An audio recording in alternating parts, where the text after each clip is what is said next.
the headsets at the end of the event. We'll now ask our Spanish interpreter, Sylvia, to give interpretation instructions. Gracias, Liliana. Hola, muy buenas tardes. Bienvenidos todos.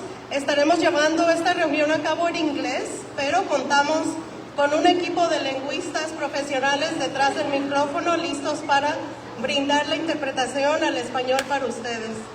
De un lado del micrófono estarán escuchando a mi compañera Dulce. También tenemos a mi compañera Carmen, que anda por ahí, y su servidora Silvia Guzmán. Estaremos ofreciendo nuestro lenguaje e interpretación para ustedes. Para aquellos que cuentan con un aparato en español, les vamos a recordar que ustedes cuentan con el volumen y pueden subir a la hora que lo necesiten. Si en cualquier momento su aparato deja de funcionar, les pedimos que por favor se dirijan con alguna de nosotras para poder ofrecerles otro que funcione.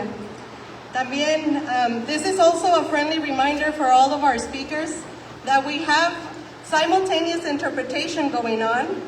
And we ask you to please remember this at the time of your speaking. If you can speak at a moderate pace, usually for every word in English is 3 words in Spanish. That would give us enough time for my colleagues Dulce on one microphone, Carmen on the other, and myself.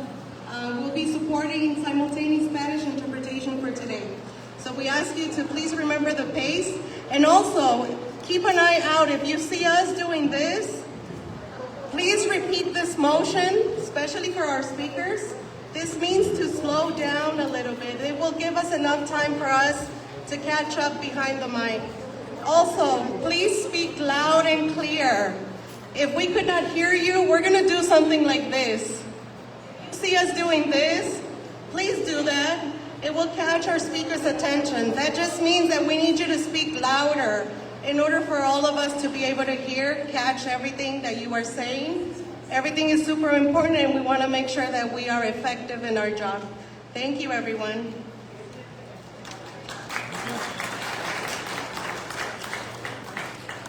Thank you, Silvia. Okay, everyone, we will be beginning, so if everyone can please find a seat. I see plenty available. Please make yourselves comfortable. If everybody can please find a seat now, we will begin. Okay. Good evening, everyone. My name is Liliana Salcedo. I am a Faith in Action East Bay leader with our South Alameda team. I will be co-chairing this gathering with Minister Arlington Tugwell, who will introduce himself now.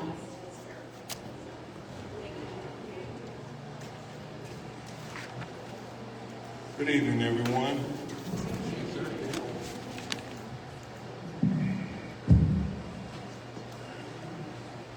I am Minister Arlington Tugwell, a faith leader with Faith in Action East Bay, a leader. Also, I'm with Mount Zion Missionary Baptist Church. We are honored to be here tonight helping to guide this important meeting along with our fellow team members. I'm sorry, Ms. Lillian.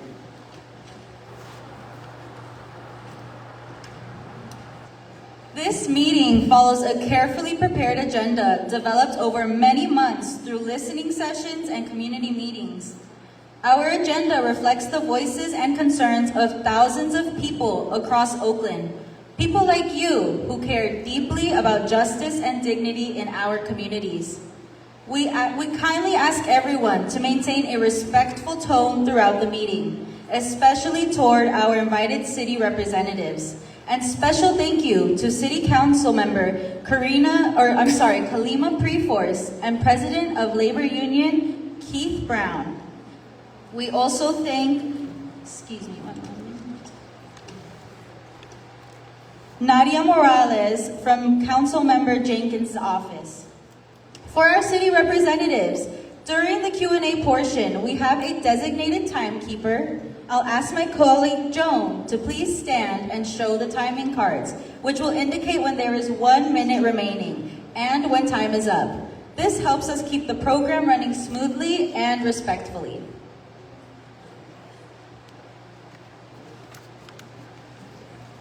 Thank you, Ms. Lillian.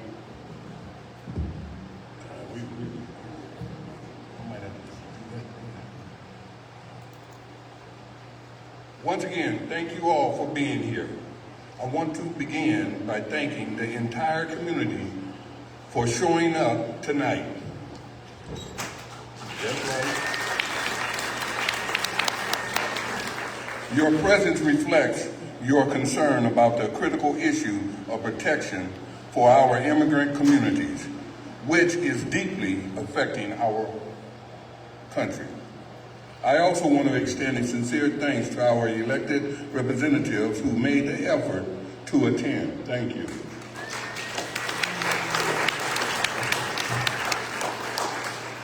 Their presence shows that injustice doesn't take a day off, and neither do we. Ms. Lillian?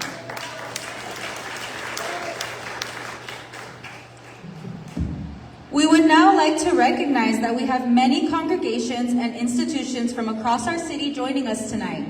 Thank you, thank you, thank you for being part of this movement. We also want to welcome and recognize our City of Oakland representatives. As I call your name, please stand so we can acknowledge you. District 1 Council Member Zach Unger. Round of applause, thank you. District 2 Council Member Charlene Wong. Round of applause, thank you so much. District 4 Representative for Council Member Janani Ramachandran. Thank you. District 5 Council Member Noel Gallo. District 6 Council President Representative Nadia Morales for the Office of Councilmember Jenkins. Thank you. If you represent a city official that we have not named, please stand so we can acknowledge you. Additionally, a heartfelt thank you to the clergy seated in the front rows. Your presence in this work for justice is deeply appreciated.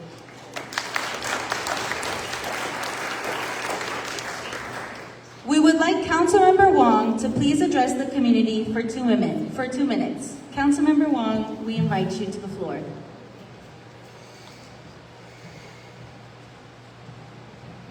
Hey everyone, thank you so much. I have the privilege of speaking to you all. I wanted to talk a little bit about the importance of this conversation. Before I got into Oakland City Council, I actually worked as a volunteer a language teacher for an institution called Asian Immigrant Women Advocates. And this was an organization where we were out there teaching women, the importance of, saying the basic things of calling 911. And these were often women that were hotel workers, that were restaurant workers, and healthcare workers that were paid at the very lowest rung of society. And so it wasn't surprising to me when we had this administration voted into power that it would be people like this who are at the most marginalized and vulnerable part of our society, and those who are actually working really hard just to keep a roof over their head that would be targeted, right, with outright racist language.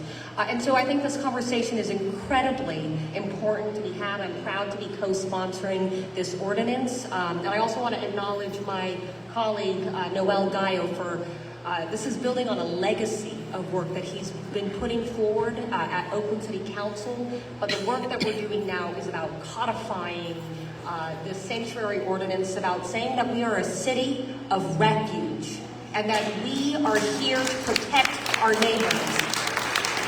I was proud to it really, when I sat down with that focus group that Jim Wood put together with me, I could see how people are actually moving into the shadows now. And so it's incumbent upon not just you all as members of the public, but us as elected officials to really say that we have our neighbors back, and we're here in the power that we have to protect our neighbors and make sure that they can feel safe going to the grocery store, getting their healthcare appointments, going to our city facilities, putting their children in our recreation center, and have a good quality of life. And that's as basic as it is. So thank you all again for convening us, and happy to be part of this conversation.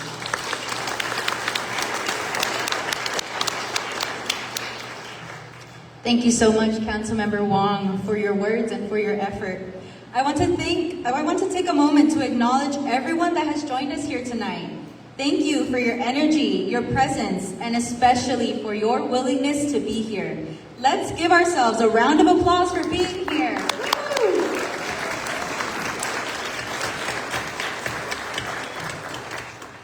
We thank everyone immensely. Now, I'd like to invite my colleague, Joan Suflita, to share the Faith in Action East Bay credential.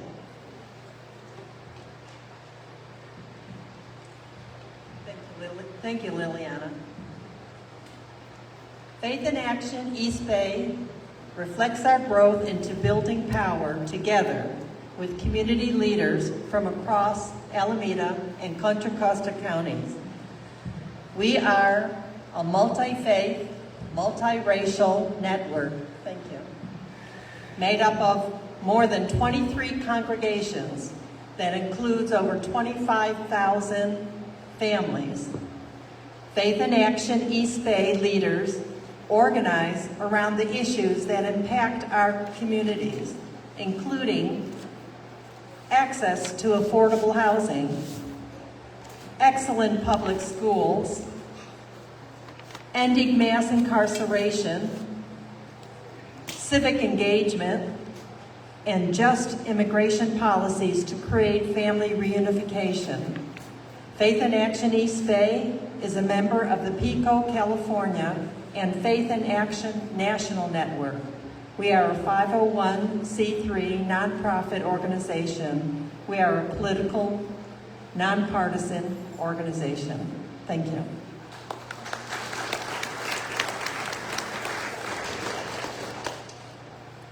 Thank you, Joan. As a faith-based organization, we root our effort in spiritual values, and we will begin tonight with a faith reflection from Deacon Dan. Please.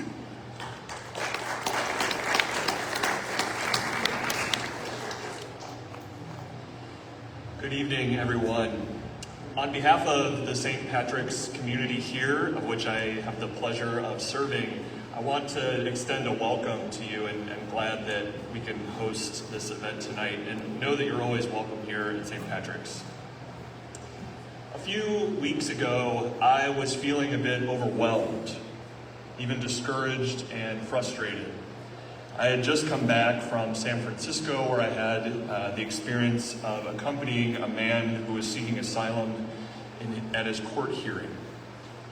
And I was feeling discouraged and frustrated because there are a lot of people in my life who simply shrug their shoulders at the current political reality in this country, especially the reality that is faced by immigrants. And so I went to prayer. And as I was praying, Jesus showed me how he engaged not just the reality of his time, but the people who were affected by that reality of injustice. And he did so with a heart burning with compassion. And then he said this to me. He said, "Stand where you want to be found. Stand where you want to be found." And friends, I am grateful to stand here tonight in front of you and to be found here among you.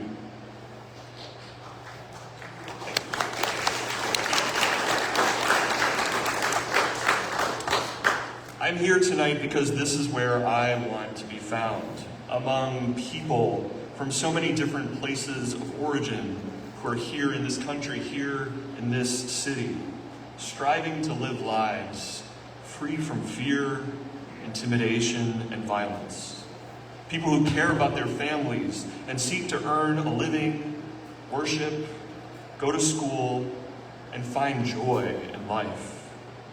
And I cannot be comfortable or comforted until my immigrant sisters and brothers have comfort, so here I stand. I'm here tonight because this is where I want to be found, among fellow people of faith, fellow people of spirituality. People who believe that, as the late John Lewis said, we must pray, but we pray with our feet. which means we show up.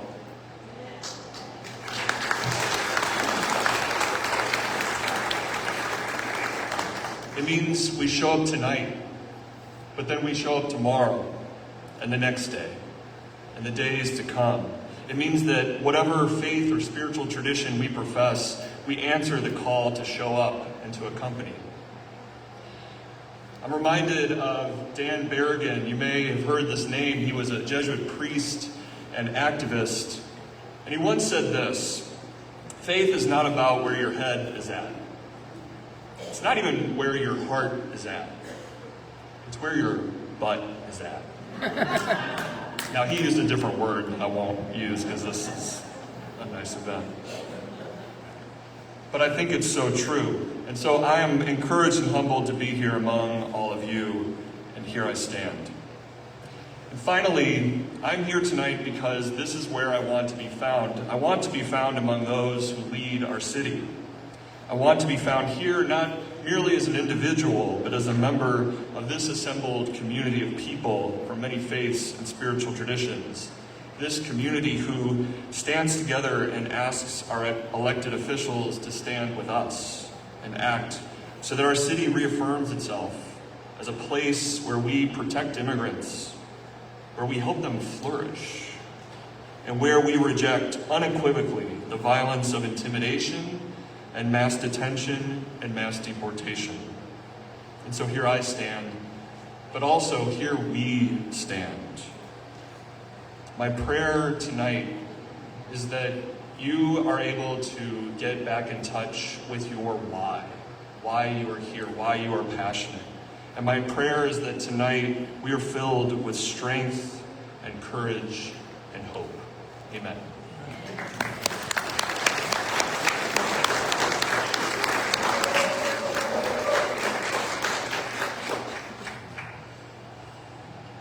Well said, Brother Dan. Well said. Appreciate it. Let us now prepare ourselves. We will now present a short video that is a testament to the purpose of today's meeting. So look at it with an open mind, an open heart, and trust what you see and hear. Thank you.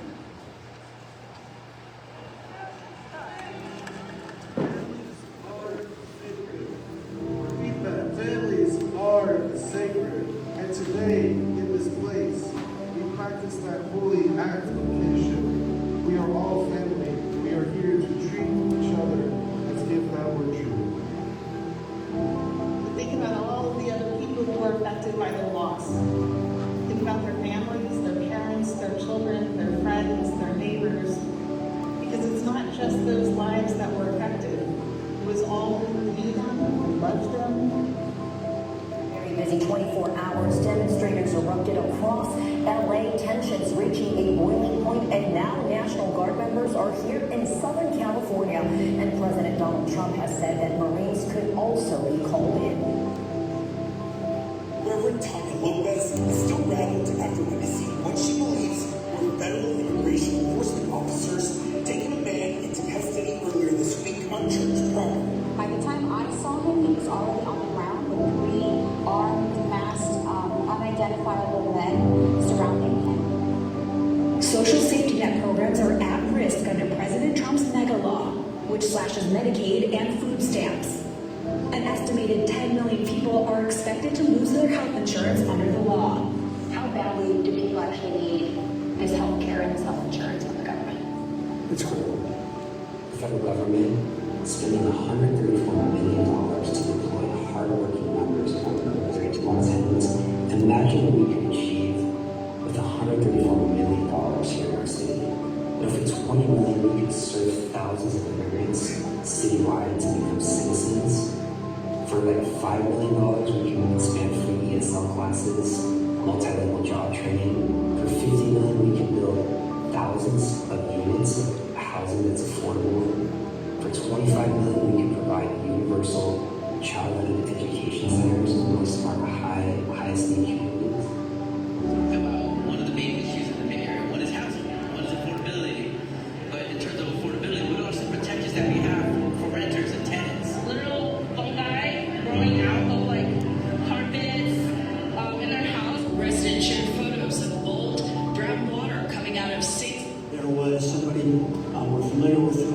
picked up by ICE, breadwinner for the family, been in this country for many, many years.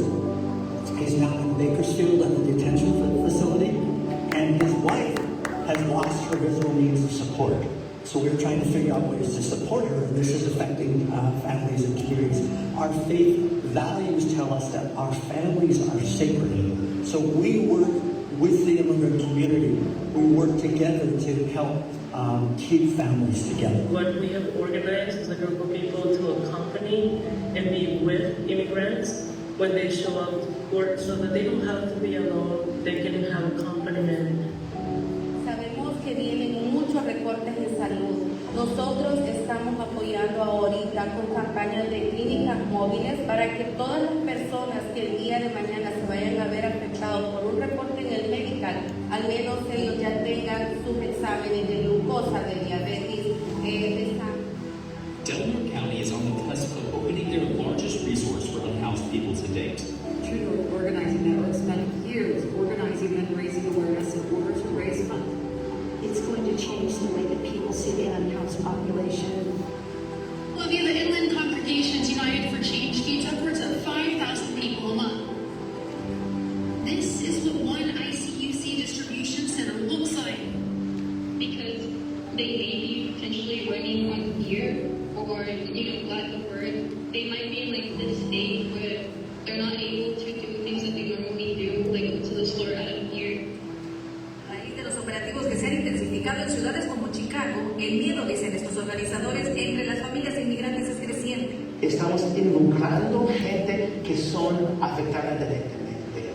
Por eso las personas que están dirigiendo ese proceso son gente de la parroquia de Guadalupe, gente que vive esta experiencia en sus propias vidas. The Dodgers were, however, supposed to make a statement yesterday. That was, however, postponed because federal agents were seen outside of Dodger Stadium. We really are in a crisis, and we need the Dodgers to make a statement. This morning, more than 50 community, faith, labor, and immigrant rights leaders delivered a letter to Dodgers ownership, calling on Dodgers chairman Mark Walter to publicly denounce immigration rates, support community organizations, and continue to ensure no team property is ever used for immigration enforcement. I want to show you their post on X. A few moments ago, in partnership with the City of Los Angeles, the Dodgers have committed $1 million toward direct financial assistance for families of immigrants impacted by recent events in the region. This isn't just about privacy, it's about people. It's about mothers and fathers, sons and daughters, children of God, are simply looking for safety, dignity, and a chance to breathe freely. Enough is enough! We suddenly commit to listening to our friends and to our neighbors and to our families to see what's important for them. That's exactly what you all do. Give yourself a melody.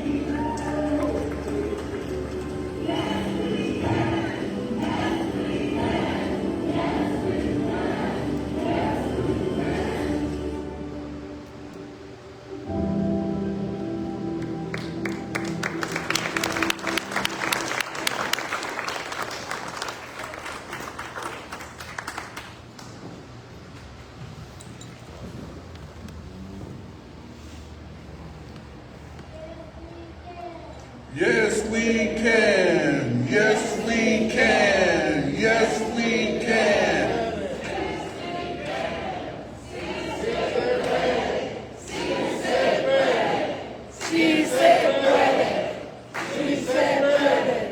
All right. Thank you, huh? Make some noise in here. Be counted for. You know, divided we lose, but united. Huh? United. Are we here? Are we united? There's no division. Let me take this opportunity to invite my colleague James Wood to share a brief history of our work with how we got here today. Please, James.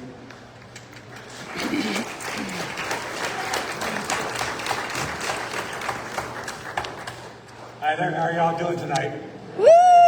Well, welcome. I'm grateful that you're here and grateful that 3 council members stood up and are here with us tonight. Thank you for that. Have you ever noticed how the President of the United States just can't help himself? Well, last week he said something about Oakland that reminds us why we're here.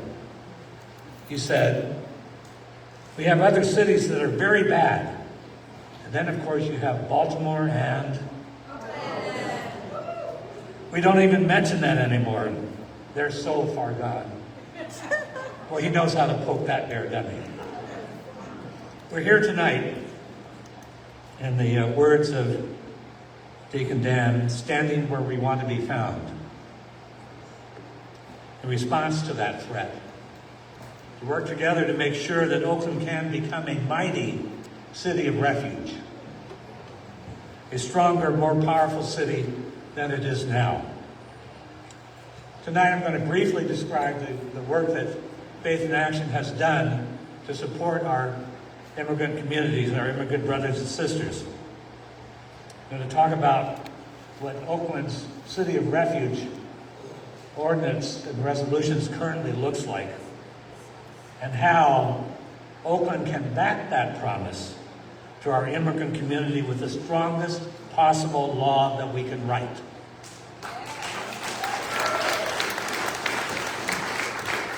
We got a little bit of work to do here, and tonight's a really good beginning. We hear lots of no's, you can't. Well, watch us.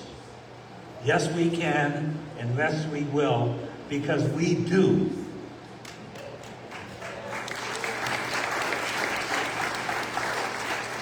Faith in Action is actively supporting our immigrant communities by holding Know Your Rights workshops and organizing efforts to secure the reinstatement of funding for ASILIP. We're a part of ASILIP Network, which means we're answering the immigration hotline, allowing community members to report ICE presence and ICE activity, and also offering legal referrals for families or family members and families impacted by detention. We're also conducting rapid response training to ensure that trained volunteers can be deployed when reports of potential ICE activities, raids, or sightings arise. We continue to distribute informational materials through religious and community organizations to raise awareness about the ASILIP hotline, including red cards that offer essential guidance to those who are detained and to their families. Earlier this year, Faith in Action East Bay organized both a march and a meeting with our elected officials to have a conversation around immigration.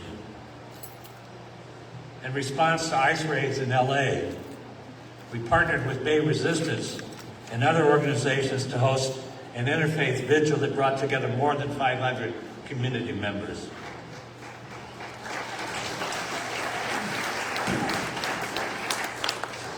Now, today, we're working with Councilmember Wong and Councilmember Gallo, leading the work to strengthen the City of Oakland's City of Refuge policies. Because frankly, we found through our research that they aren't as strong as they should be, or as our community expects them to be. Since the start of our process, we met with Council Members Zach Unger, thank you. Noah Gallo, thank you, sir. Carol Fife, Janani Ramachandran, and of course, Councilmember Wong. We've also met with City Attorney Ryan Richardson and have been in communication with the Office of Mayor Barbara Lee. We've got a long way to go. Additionally, we've made efforts to connect with Councilmember at Large Rowena Brown, Council President Kevin Jenkins, and Councilmember Ken Houston. But we haven't received a response.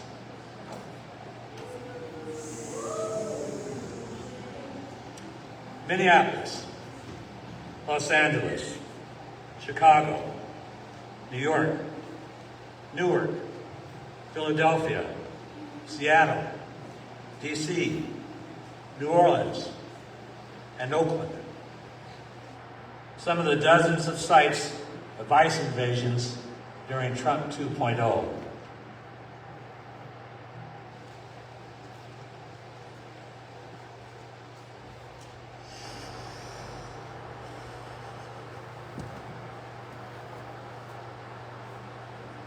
Alex Jeffrey Freddie. Renee Nicole Goodall. Ruben Ray Martinez. Ryan Luis Mosqueda. Severio Villegas Gonzalez. Isaiah Sanchez Barboza.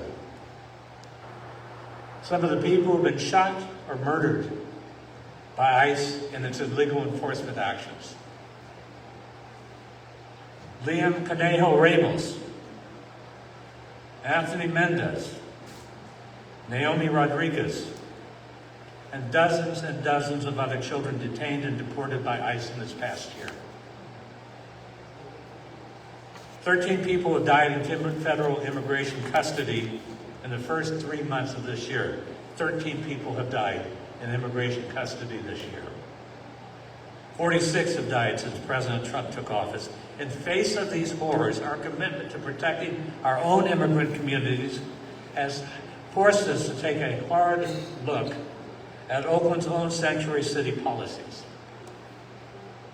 We found that Oakland was one of the first cities in the country to declare itself a city of refuge in 1986,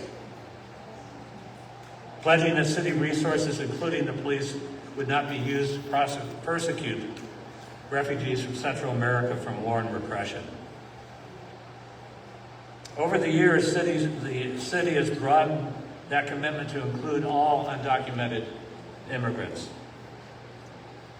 In 2019, Oakland adopted the Sanctuary City Ordinance, which finally wrote this principle into law by prohibiting the Oakland Police Department from using city resources to assist in civil immigration enforcement, except when absolutely required by federal law or judicial warrant. Oakland later in 2019 adopted a Sanctuary City Contracting and Investment Ordinance to cut city business ties with companies that profit from immigration detention and enforcement. This is a proud history.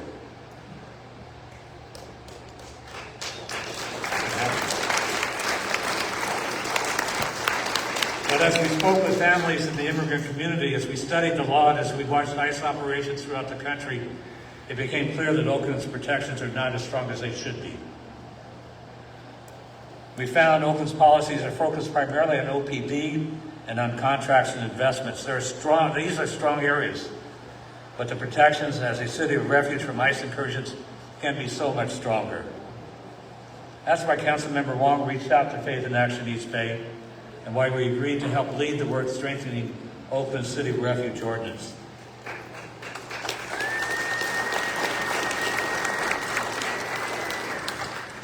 We asked a simple question.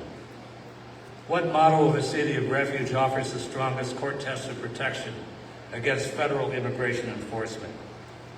Let me show the slide. This is the macro that we used. This is the macro that we used to create and to identify the strongest possible city of refuge ordinance. Again and again, the answer to what a model city of refuge ordinance looks like brought us back to San Francisco's city of refuge law. It's widely regarded as one of the strongest in the nation because its protections are embodied in the code of San Francisco, not left to temporary executive orders, resolutions, or internal policies open to subjective interpretation by whoever happens to be in charge. It applies to every San Francisco employee, department, group, not just law enforcement. It says in part, this is the beginning. It goes on, you have a copy of the proposed ordinance. If you don't grab it, it's a must read, because this is what it's about. It begins with these words: no department, agency, commission, officer, or employee, that covers it. No department, agency, commission, officer, or employee of the city shall use any funds or resources to assist in the enforcement of federal immigration law or to gather, discriminate, or disseminate information regarding the status of individuals. By this, San Francisco's law sends a powerful message to the immigrant communities that the city will not assist in your detention by entity immigration enforcement.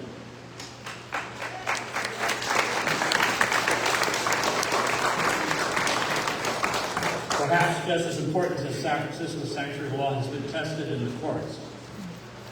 When Trump said, we're not going to give you any federal funding if you have sanctuary law that protects members of your community, we're going to cut off your funds. San Francisco sued along with the City of Oakland as a beacon, as a friend of the court.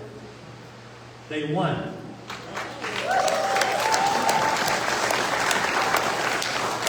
They won in the district court, they won in the Ninth Circuit Court of Appeal, and they won in the United States District Court when Trump said, I'm not going to fight this anymore.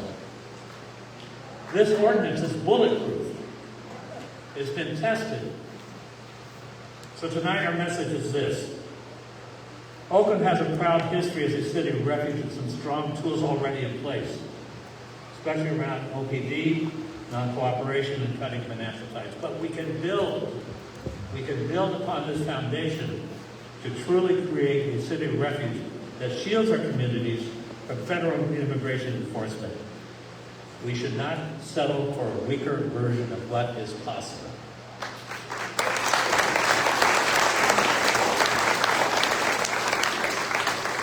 We should embrace Oakland's values and Oakland's resolutions and ordinances by enacting San Francisco's tested court-approved language into our own code.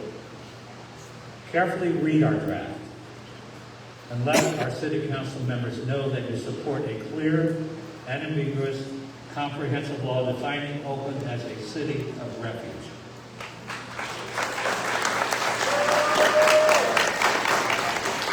Let's show Trump that once again is miscalculated who the people of the city of Oakland are, and that we all stand to protect our immigrant communities from his vicious assaults on our cities and on our people. Thank you.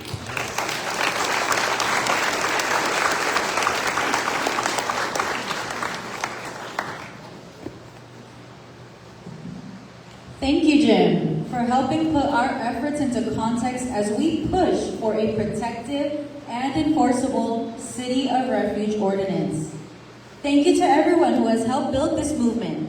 We want to give a face to these issues.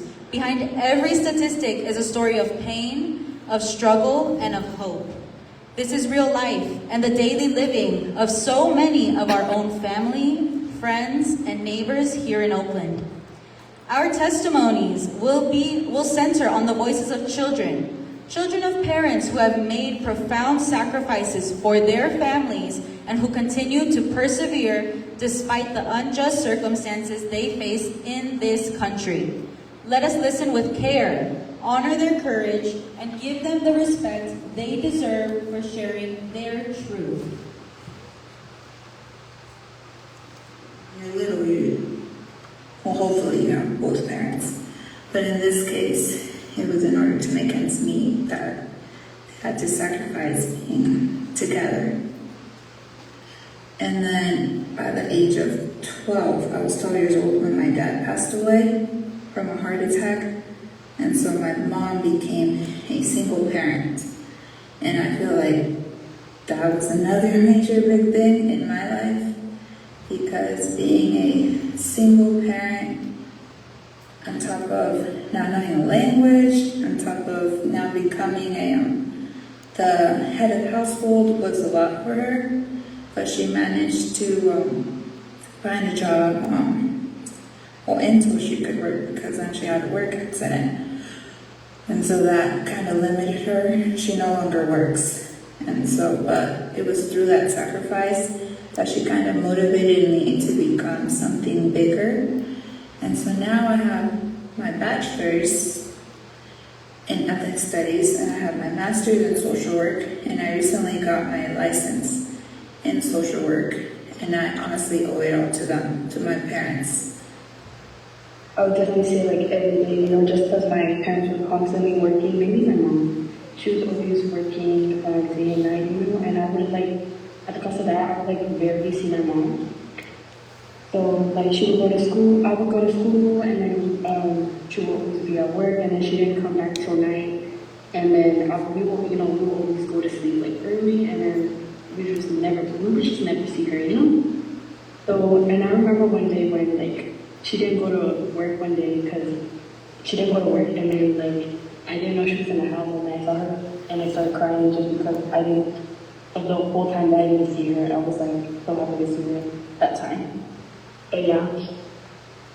And honestly, like, I feel like everything they do, them just coming here with like big sacrifice, you know, they definitely gave me and my siblings a bigger opportunity. I've always seen them as such hard workers, always working, and yeah.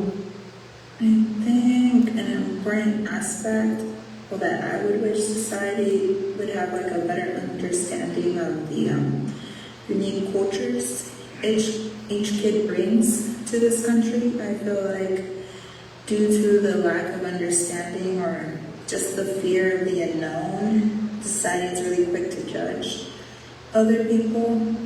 At least for me, I came not knowing the language of English. It's scary, so just have big patience, because little by little we'll end up learning and adapting. I wish more people understood that we often grow up with like a lot of responsibility and pressure that maybe others might not see, and then we're not just like focusing on school, we're like focusing on our families, we're helping out, and then sometimes we're even working from like young ages. For me, I started working, I worked with my mom at a very young age. She was at like as a house cleaning janitor, and then I remember I would always go to help her out, like at the age of like 7 or even younger. So she will always come and take us there, like it's just that there's that constant awareness of our parents struggling, and I feel like that motivates us to like to give them a better life, you know? I know for me, well lately, because of everything that's happening in the society, so it's something more recent, it's like my mental health is kind of not the best at the moment.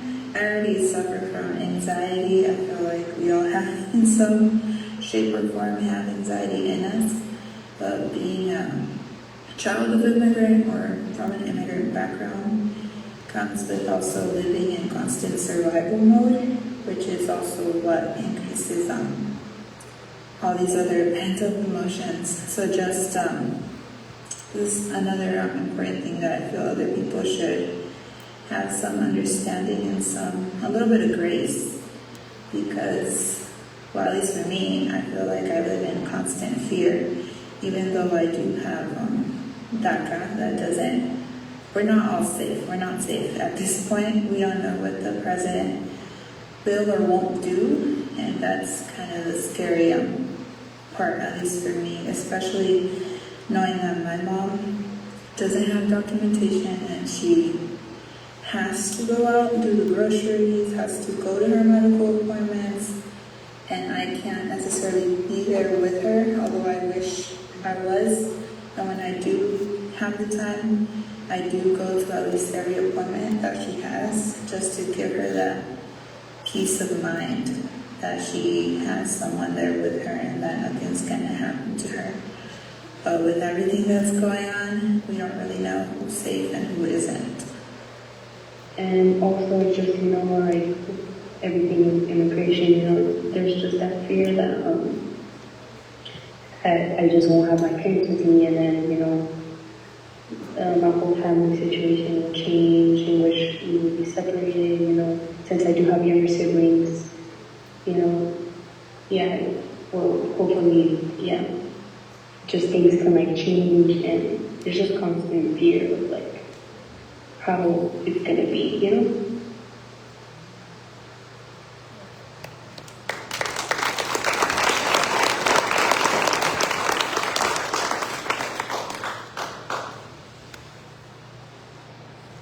As Faith in Action East Bay and community members, we thank and appreciate the immense vulnerability and courage in sharing these stories. They are a powerful call to action. They urge us to fight so these tragedies don't continue repeating, so parents don't keep losing their children, spouses don't keep losing partners, and communities don't lose their dignity to fear and neglect.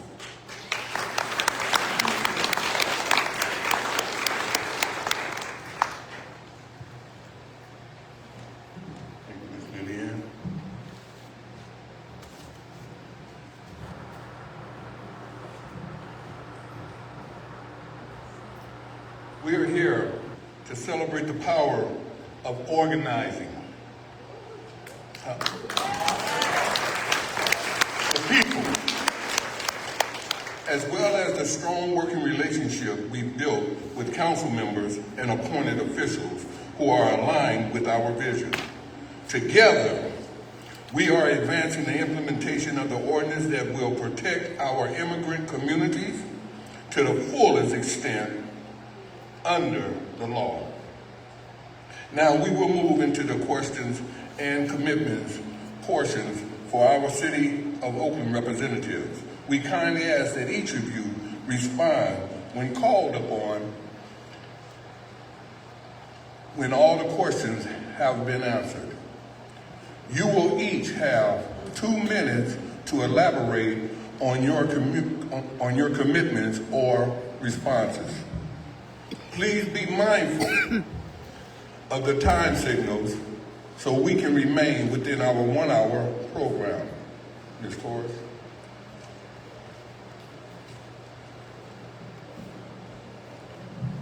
Thank you, Minister Tugwell. Before I begin with the questions, I will give the order of our council members to answer the questions. So with question number 1, I will have Council Member Unger go first, then Council Member Gallo, and then Council Member Wong. The current City Refuge ordinance is weak. We're working in collaboration with Council Member Charlene Wong to make it stronger with a real language of protection, implementation, and accountability. To protect our immigrant families, to hold people accountable around its full implementation. Will you commit to engaging directly and in good faith with Faith in Action East Bay to continue developing and strengthening this ordinance? Absolutely.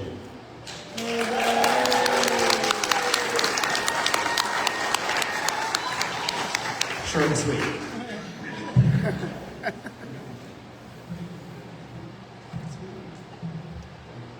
Primeramente, gracias por la invitación, aquí celebrando la raza, celebrando la vida y que chinga la migra. I'm going to say that in English. Anyways, thank you for the invitation, absolutely. And I was here when we developed the first sanctuary policy because I was on the school board and I saw the immigration officers show up at our elementary schools in East Oakland. Thank you, Council Member. Anyways, and pick up mom and dad while the children were in school, so definitely I'm open to supporting it. We've been working on it. We have some city attorney review, and the answer is yes. Thank you. And absolutely yes, and I want to make it clear, Councilmember Gallo has been working hand in hand, and obviously this is building on his legacy too. Thank you, council members. Once again, you will have your time for the elaboration on these responses, but right now we're asking for the yes and no responses. Thank you so much. For question number 2, we will have the order now to my right, Councilmember Wong, and then Councilmember Gallo, and Councilmember Unger. Question number 2. Will you commit to working with the rest of the council members on improving the City of Refuge ordinance and to ensure its full implementation? Yes. The answer is yes, and a good number have already committed to joining us. I haven't had a chance to read the legislation yet, but if it advances the values that I think it does, then I am committed to working to put it forward. Thank you. For question 3, now we'll go with Councilmember Unger, Gallo, and Wong. When the new ordinance comes before the full City Council for a vote, will you vote yes on a stronger City of Refuge ordinance? I can only commit to voting once I've read it, but if it advances the values that I think it does, I think there's a high likelihood, but I do want to read it first. So far, I've only seen it in Spanish, and my high school teacher would tell you that's a grave overestimation of my skills. His answer was yes. Okay. You know, absolutely. We're what we have in writing today is under review by the city attorney. We're still going through that, but what you presented to me today, I'm more than happy to present it and work with you on getting it done. Thank you. Yes. I cannot imagine after weeks of fighting and wrangling with the city attorney on the language that I would vote no on our own legislation, so definitely a yes.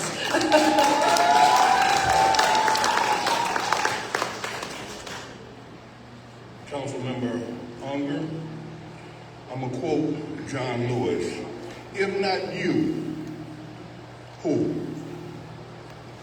If not now, when? I'll leave you with those thoughts.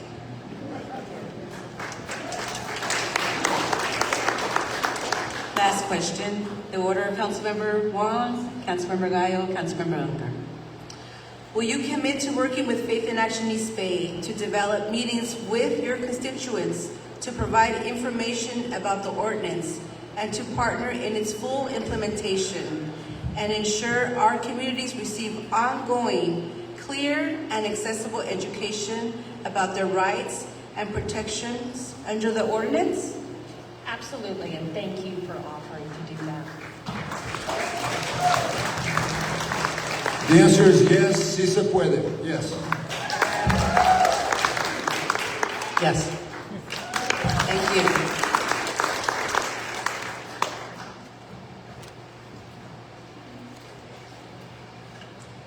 Thank you all for your responses. We've heard some commitments tonight, and I now invite Meg Bowerman to give a summary of the outcomes of this meeting. Thank you, Liliana. Thank you. So, question one, again, I'll just summarize with the shorter version. On will you commit to engaging directly and in good faith with Faith in Action East Bay to continue developing and strengthening the ordinance?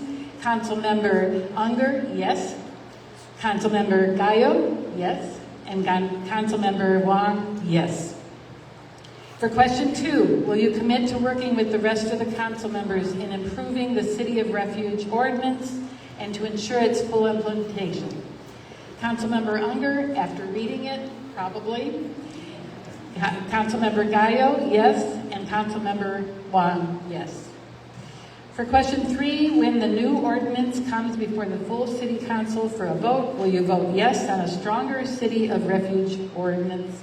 Councilmember Unger, after reading it, probably. Councilmember Gallo, yes. And Councilmember Wong, yes. And lastly, will you commit to working with Faith in Action East Bay to develop meetings with your constituents to provide information about the ordinance and to partner on its full implementation and to ensure our communities receive ongoing, clear, and accessible education about their rights and protection under the ordinance? Councilmember Unger, yes.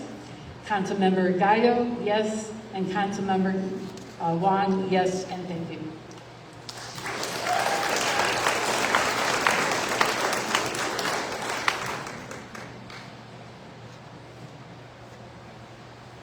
Councilmember Unger, I ask that you schedule a meeting with us before and after you have read the ordinance as soon as possible, please. Happy to. Thank you. Thank you so much for your commitments. Thank you so much for your commitments. Now we will allow each of you 2 minutes to elaborate on your commitments.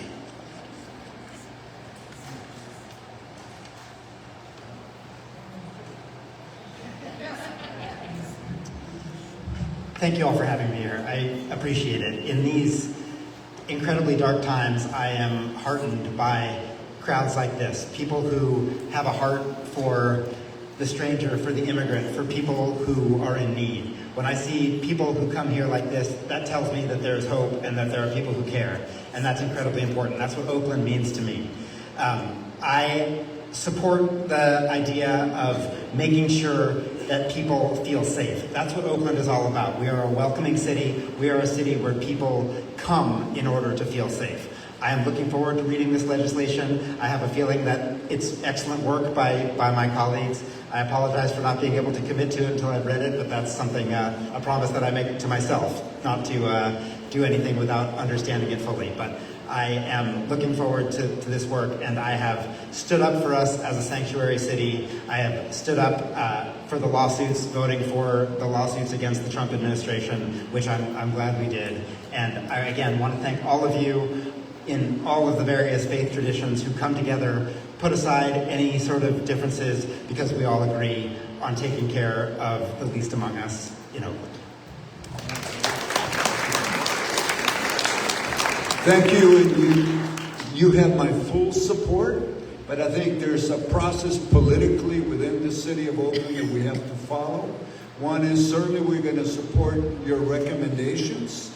The city attorney will have to review those recommendations and provide feedback to the full council, including the mayor. Legally, can we do everything that's stated down here? But it's at the end of the day, it's up to us to take a vote. So you have my support, but the only recommendation that I'll leave my community today, our immigrant community, is we got to remember that in this country, our country, the United States of America, education is number one. Amen. Education is number one, so we have to make sure that our children are in school every day and trying to make sure, because here in the United States, if you have a high school diploma, well, you're okay. If you have a college degree, well, you must be something important. So the reality is education is number one. And I'll leave you with this because this past week I was at Stanford University School of Graduate Business School.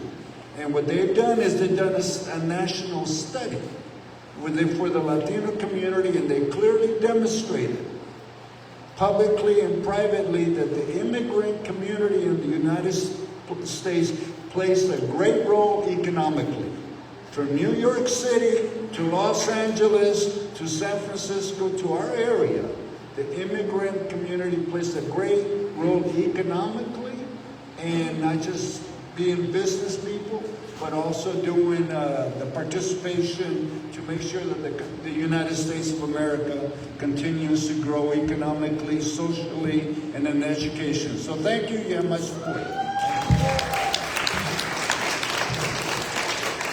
Councilmember Gallo, just to comment on the legal process, we go through these interesting wrangling periods with our lawyers whose jobs is to keep the city safe. I will say that I hope you trust us that we are fighting, we're pushing. We might even be able to get some things that are even stronger than what is being recommended. We are really, but I assure you that we're trying. And I don't want to say anything that will get me in trouble with our attorney, so I won't reveal what those things are. But I'm excited. I know that this is something that, during this unprecedented time, that it's something that we absolutely have to do, and I'm so proud that this community is coming together alongside elected officials to do this. But really what my goal is especially for mixed status families that are potentially being broken up by this administration, it's just totally unacceptable. Where children are United States citizens, but their parents are not necessarily so, and it is morally wrong. And this is why we have to come out strong with this type of ordinance. And really every person, especially our immigrant community who is trying to just keep a roof over their head, really is just trying to do right by their own families, that we have to make sure that they can call 911 without fear of reprisal, that they can go to our recreation and our libraries without fear, and it's so important, and this is our shared commitment that we have to you, and it has and will be an imperfect process, but I commit to you that we are fighting and we are trying, and I think that in the end we will be collectively proud of what we've done.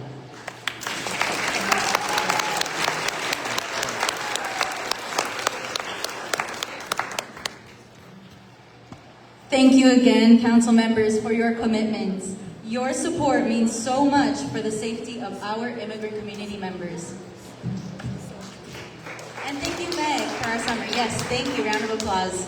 But thank you, Meg, for our summary. We'd now like to go over a few reminders, please. We encourage everyone to participate in May Day, coming Friday, May 1st. Yes, woo! You can participate at your preferred event to honor labor rights and worker rights. This means no school, no work, and no shopping. So we encourage you all to please participate. Thank you.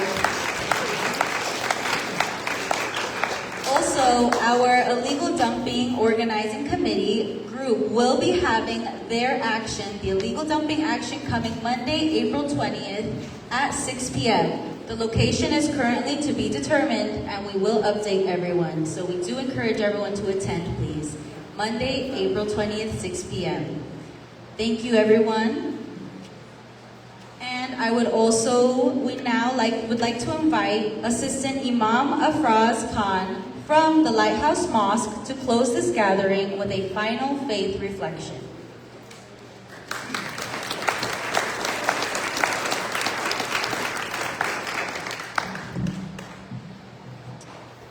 Greetings, peace and blessings be upon you all. Assalamu alaikum wa rahmatullah. I come to you all from the Lighthouse community on 42nd and MLK, and as we gather and wrap up this beautiful event, there's a verse in the Quran where God Almighty, He tells us, بَعْدَ فَأَعُوذُ بِاللَّهِ مِنَ الشَّيْطَانِ الرَّجِيمِ يَا أَيُّهَا الَّذِينَ آمَنُوا إِذَا قِيلَ لَكُمْ تَفَسَّحُوا فِي الْمَجَالِسِ فَافْسَحُوا يَفْسَحِ اللَّهُ لَكُمْ.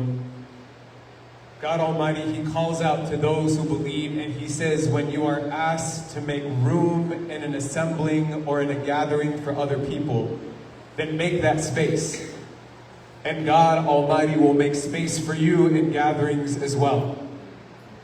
Our purpose for being here, being in this space tonight, is to make other spaces, other gatherings, other assemblies more accessible, more inclusive for the undocumented, for the asylum seekers, for those of mixed status families, for those of any sort of immigration status. And I know across all our faith traditions, the onus is never on the person on the outside to figure out a way to get in.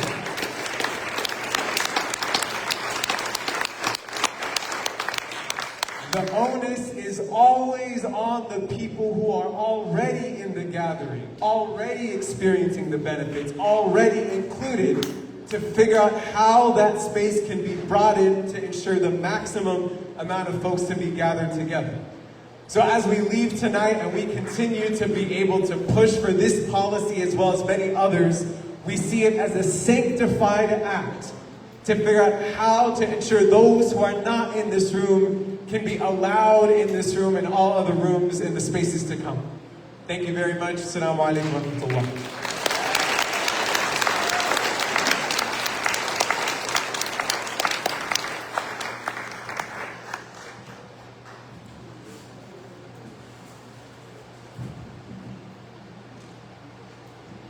So now, before we close, just another announcement to please return the headsets to the person that assigned it to you according to your color.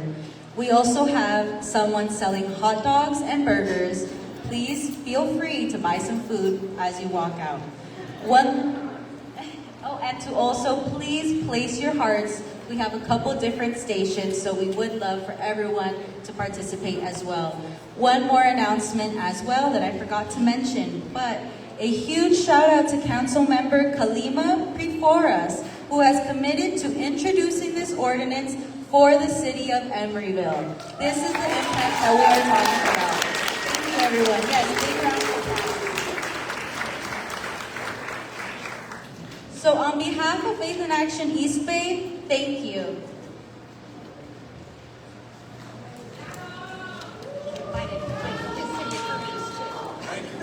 Thank you for your presence, your commitment, and your deep love for our families and communities. Thank you for being part of a movement that continues to fight tirelessly for justice. Please look out for our call to action for public comment once our ordinance moves to committees and to all the city council. Let's get this ordinance passed.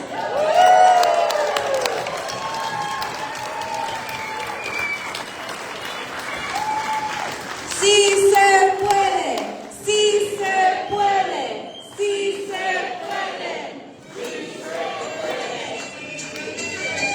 And please, everyone, please do return the interpretation headsets before you leave. Please, thank you, everyone. And anyone who can help pick up chairs, we would greatly appreciate that as well. Thank you, everyone.